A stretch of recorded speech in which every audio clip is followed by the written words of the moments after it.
Bonjour à tous, bienvenue sur la chaîne Diaspora Connexion. Aujourd'hui, nous allons vous présenter notre nouvelle vidéo intitulée « Les origines ethniques des Africains déportés dans les colonies françaises du XVIIe au XIXe siècle ».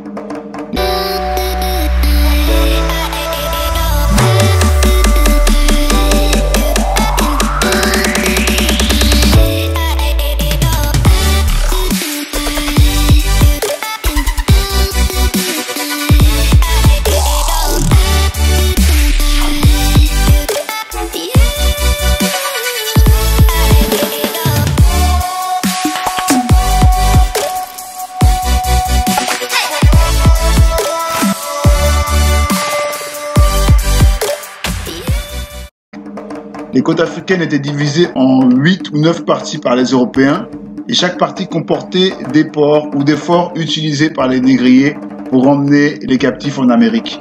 En suivant les descriptions tirées des archives d'une plantation guadeloupéenne, nous allons retracer la provenance de ces ethnies. Dans ce document, on peut observer différentes nations africaines, telles que les Congo ou les Mondongues d'Afrique centrale, les Aradas du Bénin, les Nagos du Nigeria, les Tchamba du Togo, les Ibo du Nigeria, Sénégal du Sénégal, les Takwa encore appelés Noupé du Nigeria, les Kanga de Côte d'Ivoire, les Hadia du Bénin, les Barba du Togo, les Koromanti du Ghana, les Moko du Nigeria et du Cameroun. Dans cette carte, on observe les 3 premières régions fréquentées par les Européens. Donc la première, la Sénégambie, avec les ports de Saint-Louis, Gorée ou encore Gambie et Casamance, avec différentes ethnies comme les Wolofs, les Sérères, les Mandingues et aussi les Fulani. La deuxième région, Sierra Leone, qui représente le Sierra Leone et un petit peu de la Guinée-Conakry actuelle, avec les Soussous, les Temné, l'île de Scarcy, l'île de Los et le Rio Pongo. Vous avez donc la troisième région avec le Libéria et une partie de la Côte d'Ivoire actuelle avec les Mendé, les Kwélé, les Gouro, les Dan. Donc avec des ports comme Cape Mount, Grand Mesurado. Et au niveau de la Côte d'Ivoire actuelle, vous avez Sassandra et Cap Laou. Port où venait se jeter la rivière Kanga-Nyanzé, qui a donné la nation Kanga ou Cap Laou-Kanga aux Antilles françaises.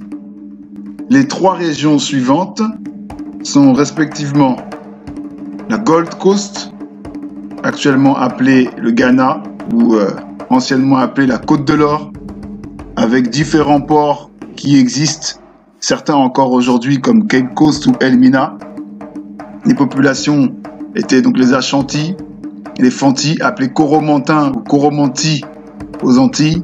On voit aussi les États-Mossi du Nord, Gourma, Songhai ou Kong.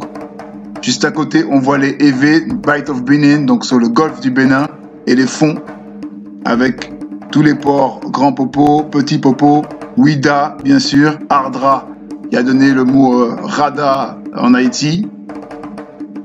Si vous voyez bien, vous pouvez constater qu'il y a certaines nations qu'on a retrouvées aux Antilles ou en Amérique qui ont gardé les noms des ports d'embarquement, comme les Rada ou Arada du Bénin, ou bien d'autres. On a encore Porto Novo, toujours au Bénin.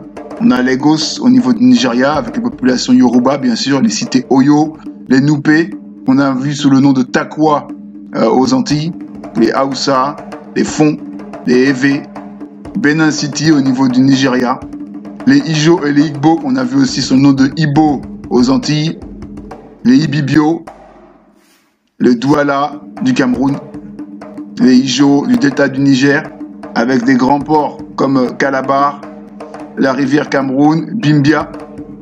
Pour ce qui est du Cameroun, on descend et on commence à s'approcher de l'Afrique centrale avec des ports comme Corisco et des nations comme les Fang, les Pongoué, les Okandé et les Adouma, jusqu'à la pointe du Cap Lopez de l'actuel Gabon. On en arrive à la région appelée en anglais West Central Africa, encore appelée Côte d'Angolais ou Côte du Congo par les Européens, avec, comme souligné précédemment, le port de Cap Lopez de l'actuel Gabon. On descend et on va vers Mayumba et Loango, qui longeait tout l'ancien royaume de Loango, qui faisait une partie du Gabon actuel et du Congo-Brazzaville. et qui lui-même faisait partie de l'Empire Congo. On voit donc les régions de Bukameala qui représentent Nkayi, pour ceux qui connaissent un peu le Congo. On voit encore les Vili, les Yaka, le royaume de Vungu, le royaume Tio, encore appelé royaume Teke, royaume des Anziques ou Onziko, appelé en Amérique Mondong, Mondongo ou encore Monjolo pour le Brésil. On peut voir aussi tous les états des Mbundu, de la reine Zinga, donc qui partaient sur les ports de Luanda, Nambrise, Kwanza River sur l'Angola actuel, et qui faisaient aussi partie, avant l'arrivée des Portugais, de l'Empire du Congo. Quand on descend au sud, on peut voir les ports de Novo Redondo et Benguela, avec les royaumes des Ovibundu angolais, Mbailundu, Bié et bien d'autres.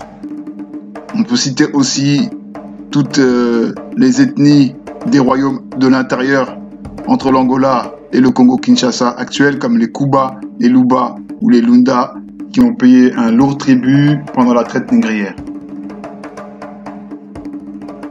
La dernière région, c'est le sud-est de l'Afrique, qui longe l'océan Indien et qui comporte des territoires actuels de la Tanzanie, un petit peu du Kenya et du Mozambique. Les nations qui ont été déportées ont été beaucoup plus déportées dans l'île de la Réunion et aux Comores que dans les Antilles françaises et en Amérique.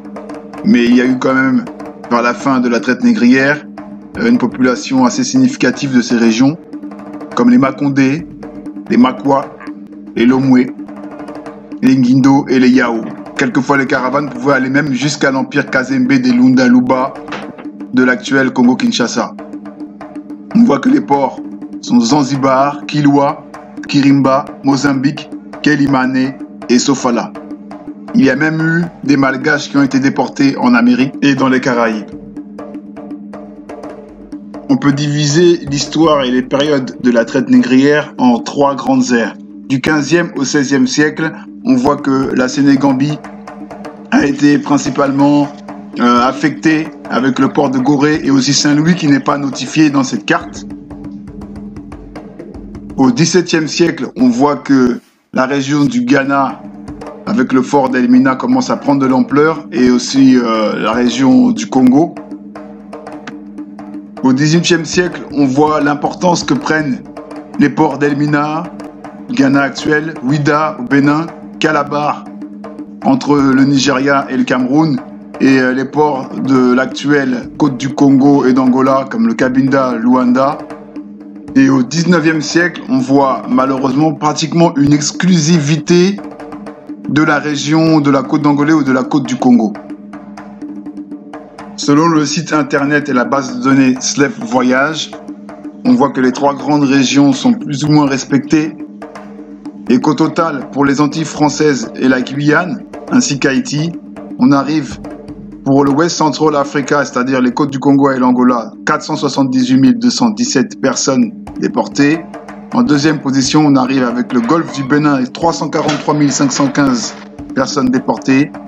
Et la Gold Coast avec 129 835.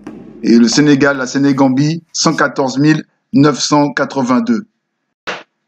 Voilà, c'était tout pour cette vidéo. N'oubliez pas de vous abonner à notre chaîne Diaspora Connexion et à très bientôt.